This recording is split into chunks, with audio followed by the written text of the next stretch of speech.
A chuva caía fina e insistente sobre a estrada sinuosa que serpenteava pelas colinas do Douro, como lágrimas que o céu derramava sem consolo. No banco traseiro do velho Fiat, 2 bebés gêmeos choramingavam baixinho, enrolados em mantas poídas. À frente, Dona Rosa apertava o volante com mãos trêmulas, os nós dos dedos brancos de tensão. Tinha 72 anos, o rosto marcado por rugas profundas como sulcos de terra seca, e o coração apertado por uma decisão que a corroía há meses. É o melhor para eles, murmurava para si mesma, a voz rouca de fumo antigo e remorsos. A filha, Ana, morrera no parto, deixando aqueles 2 meninos órfãos de mãe. E o pai? O pai. Rosa não conseguia sequer pronunciar o nome sem que o nojo lhe subisse à garganta. Tiago, o amigo de sempre de Ana, o homem que ela criara como se fosse da família. O estranho gay, como os vizinhos sussurravam nas costas. Como podia uma filha sua envolver-se com aquilo? Como podia trazer ao mundo filhos de um pecado tão grande? A estrada estava deserta naquela tarde de outono. Rosa parou o carro no acostamento escondido por oliveiras antigas, o motor morrendo com um suspiro. Abriu a porta traseira, pegou nos bebés um a um, depositando-os com cuidado numa cesta de vime que preparara às escondidas. Os pequenos, com apenas 3 meses, olhavam-na com olhos grandes e inocentes, sem compreender. Um deles estendeu a mãozinha, tocando-lhe o rosto. Rosa virou a cabeça, engolindo o nó na garganta. Deus vos proteja, sussurrou, antes de voltar para o carro e arrancar, deixando a cesta à beira da estrada. As lágrimas borravam-lhe a visão enquanto acelerava, convencida de que livrava a família da vergonha. Em Vila Real, onde vivia, ninguém saberia. Diria que os bebés haviam morrido com a mãe. Um segredo enterrado para sempre. Mas o destino tece fios invisíveis. Horas mais tarde, um carro passou pela mesma estrada.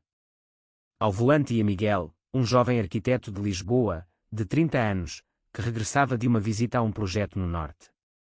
A chuva intensificara-se, e os limpa-parabrisas lutavam contra o dilúvio. De repente, viu algo estranho à beira da estrada, uma cesta, abandonada. Parou de imediato, o coração acelerando. Aproximou-se correndo, encharcada em segundos. Ao abrir a cesta, encontrou os 2 bebés, molhados mas vivos, choramingando de frio. Meu Deus, murmurou, pegando neles com mãos temblorosas. Eram gêmeos idênticos, com caracóis escuros e olhos castanhos profundos. Algo nele se partiu e recompôs ao mesmo tempo. Miguel não hesitou. Levou-os para o carro, envolveu-os no seu casaco, e dirigiu-se à esquadra mais próxima. Lá, a polícia registou o abandono, mas como não havia identificação, os bebés foram entregues aos serviços sociais. Miguel, porém, não conseguiu esquecer aqueles olhos. Passou dias inquieto, voltando à esquadra, oferecendo-se para ajudar. Quero adotá-los, disse finalmente ao assistente social, a voz firme apesar do tremor interior. Miguel era gay, vivia com o companheiro Luís há 5 anos, numa casa ampla em Sintra, cheia de luz e livros. Tinham falado em adoção, mas nunca imaginado que chegaria assim, de forma tão dramática. Os processos demoraram meses. Portugal, com as suas leis progressivas, permitia a adoção por casais do mesmo sexo desde 2016, mas a burocracia era lenta. Miguel e Luís lutaram, apresentando documentos, entrevistas, visitas domiciliárias. Luís, professor de literatura na universidade, era o mais calmo dos dois, mas até ele sentia a ansiedade corroer. Eles precisam de nós, dizia Luís, abraçando Miguel à noite. E nós deles. Finalmente, a aprovação chegou. Os gêmeos, batizados como Afonso e Bernardo por sugestão de Miguel, entraram na vida deles. A casa em Sintra, com vista para o Palácio da Pena envolto em névoa, encheu-se de risos infantis. Miguel, que crescera órfão ele próprio, jurou dar-lhes todo o amor que lhe faltara. Mas o passado não esquece facilmente. Em Vila Real, Dona Rosa vivia atormentada por pesadelos. Via os netos em sonhos, chamando por ela. Contara a mentira à família, os bebés não resistiram. Mas o remorso crescia, como erva daninha. Um dia, ao folhear um jornal local, viu uma notícia: casal gay adota gêmeos abandonados no Douro. Havia uma foto desfocada, mas os bebés eram eles. O mundo de Rosa desabou.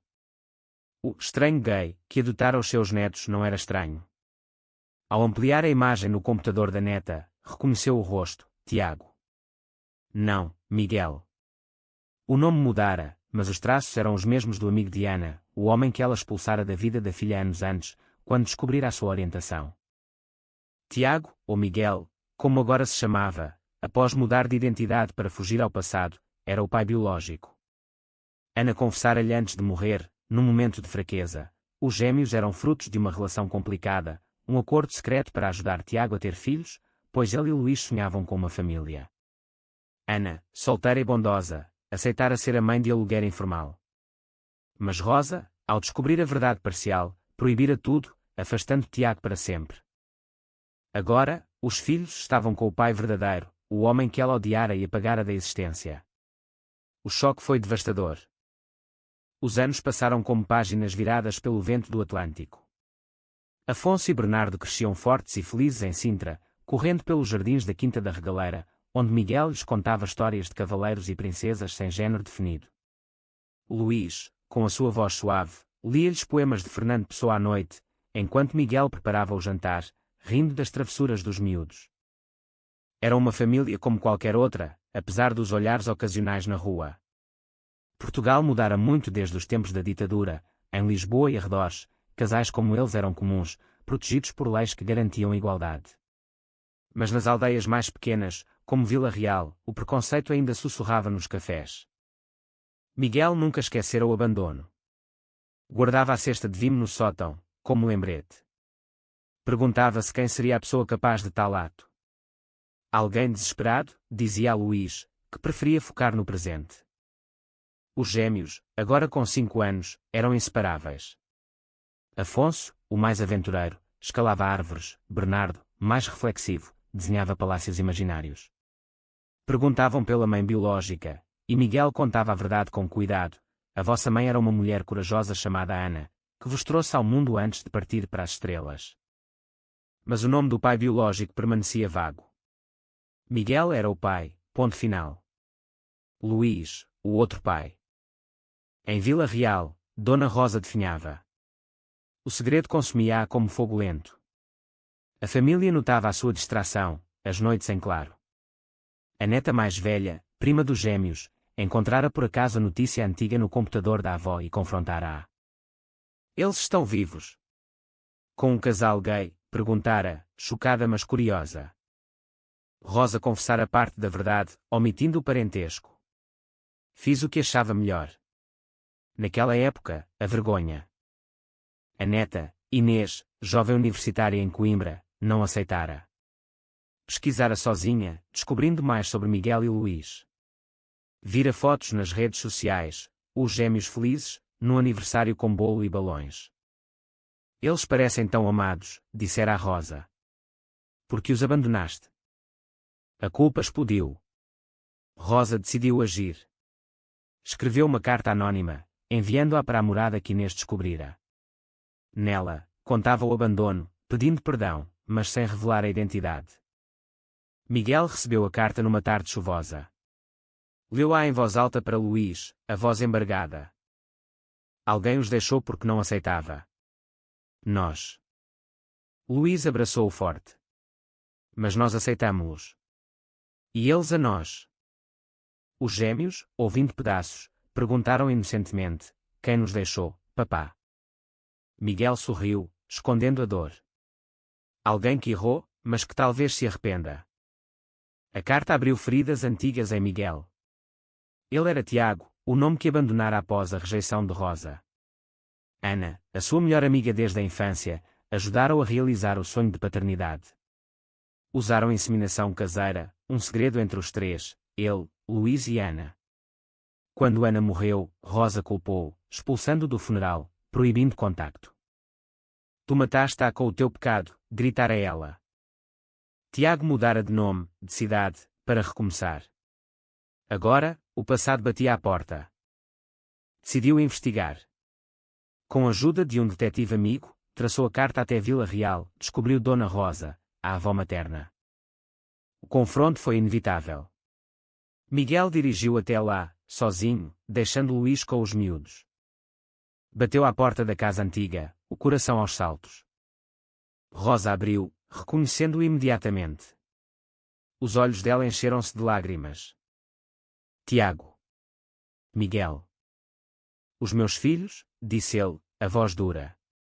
Porque os abandonou. Rosa convidou-o a entrar, as mãos tremendo ao servir chá. Contou tudo, o medo, o preconceito enraizado na geração dela, a vergonha da vizinhança. Achava que era o melhor. Que eles mereciam uma família normal. Miguel riu amargamente. Normal? O que é normal, Dona Rosa? Amor é amor. Ela baixou a cabeça. Eu sei agora. Vejo as fotos que a Inês me mostra. Eles são felizes. Eram meus desde o início. Ana ajudou-me porque eu não podia. Você sabia. Rosa assentiu, chorando. Sabia parte. Por isso os tirei. Para punir-te. O silêncio pesou. Miguel sentiu raiva, mas também piedade. Aquela mulher idosa, sozinha, destruída pelo próprio ódio. Quer vê-los? Perguntou finalmente. Rosa ergueu os olhos, esperançada. Posso. Assim começou uma reconciliação frágil. Rosa visitou Sintra, nervosa, levando doces tradicionais. Os gêmeos, curiosos, chamaram-na Senhora. Luís foi educado, mas cauteloso. Com o tempo, Rosa mudou. Vendo o amor na casa, o preconceito derreteu. Confessou aos vizinhos a verdade, enfrentando olhares. Os meus netos têm 2 pais maravilhosos. Mas nem tudo era paz. Inês, a prima, apaixonara-se por uma colega da universidade, Sofia, uma rapariga trans. O namoro trouxe novos conflitos à família conservadora. Rosa, redimida, apoiou-a, não repetirei erros. O verão chegou a Sintra com flores exuberantes e turistas nos palácios. A família de Miguel expandia-se emocionalmente. Rosa visitava mais frequentemente, trazendo histórias da infância de Ana para os gêmeos, agora com 8 anos. Afonso e Bernardo adoravam as aventuras contadas pela avó, sem saberem ainda toda a verdade. Miguel esperava o momento certo. Luís, sempre o mediador, organizava jantares onde Rosa se sentava à mesa, tímida mas grata. Vocês deram-lhes o que eu neguei, admitia ela. Mas sombras pairavam. Um antigo vizinho de Vila Real, conservador e influente, descobrira o segredo. Espalhou rumores, a velha Rosa tem netos criados por sodomitas. A notícia chegou aos jornais locais, sensacionalista. Gêmeos abandonados por avó homofóbica vivem com casal gay. Miguel protegeu os filhos, mas a exposição doeu. Na escola, Bernardo ouviu comentários de colegas. Os teus pais são gays. Isso é esquisito. Bernardo chegou a casa chorando. Luís consolou-o, ser diferente é ser especial. O amor não tem regras. Miguel confrontou Rosa por telefone. Isto é consequência do passado. Ela, devastada, decidiu enfrentar o passado publicamente. Deu uma entrevista anónima inicial, mas depois assumiu o nome. Fui eu quem errei. Abandonei os meus netos por preconceito. Hoje, vejo que o amor deles é puro. A confissão viralizou nas redes. Apoio veio de associações LGBT, como a ILGA Portugal. Críticas também, mas o bem prevaleceu. Inês e Sofia, o jovem casal, inspiraram-se. Inês apresentou Sofia à família. Rosa abraçou-a, bem-vinda, minha querida. Sofia, que enfrentara a rejeição própria, chorou. A família crescia, unida contra adversidades. Mas um twist aguardava. Miguel recebeu uma carta de um advogado. Ana deixara um testamento escondido, revelando tudo. Os gêmeos eram biologicamente de Tiago, Miguel, via doação dela. Rosa já sabia, mas guardara. Agora, legalmente, Miguel era o pai indiscutível. Os gêmeos souberam aos poucos. Tu és o nosso pai de sangue? Perguntou Afonso. Miguel assentiu, emocionado. Sempre fui. Só esperei que estivessem prontos. Abraços apertados selaram. Conflitos surgiram com a escola, pais conservadores protestando. Luís, professor, defendeu os direitos. Uma manifestação pequena contra, mas contra-manifestação maior a favor. Portugal, progressivo, apoiou. Rosa mudou-se para perto de Sintra, numa casa pequena. Tornou-se avó dedicada, voluntária em associações LGBT. Redimi-me, dizia. Adolescência trouxe novos desafios. Afonso, aos 15 anos, descobriu a própria sexualidade. Apaixonou-se por um rapaz da escola, Pedro. Confidenciou a Bernardo I, que o apoiou incondicionalmente. Como os nossos pais, disse Bernardo, heterossexual mas aliado feroz. Afonso contou a Miguel e Luís, temendo rejeição apesar de tudo. Miguel chorou de emoção. Somos família, filho. O amor é o mesmo. Rosa, agora 80, ouviu e abraçou, eu errei tanto no passado. Contigo, só orgulho. Mas a escola em Sintra, apesar de liberal, tinha bullies. Pedro, assustado, terminou. Afonso sofreu, depressivo. Luís ajudou com terapia, Miguel com conversas profundas. Inês e Sofia, casadas agora, serviram de exemplo. Sofia partilhava a transição, inspirando resiliência. Bernardo namorava uma rapariga, Clara, ativista. Juntos, organizaram um clube LGBT na escola. Conflito maior, o antigo vizinho processou por difamação, mas perdeu. Família unida venceu. Viagens ao Douro, visitando o local do abandono. Rosa chorava lá, perdoada. Alta tensão, Afonso, aos 18, confrontou Rosa sobre o abandono. Como pudeste? Rosa contou tudo, lágrimas. Medo, ignorância. Mas mudei por vocês.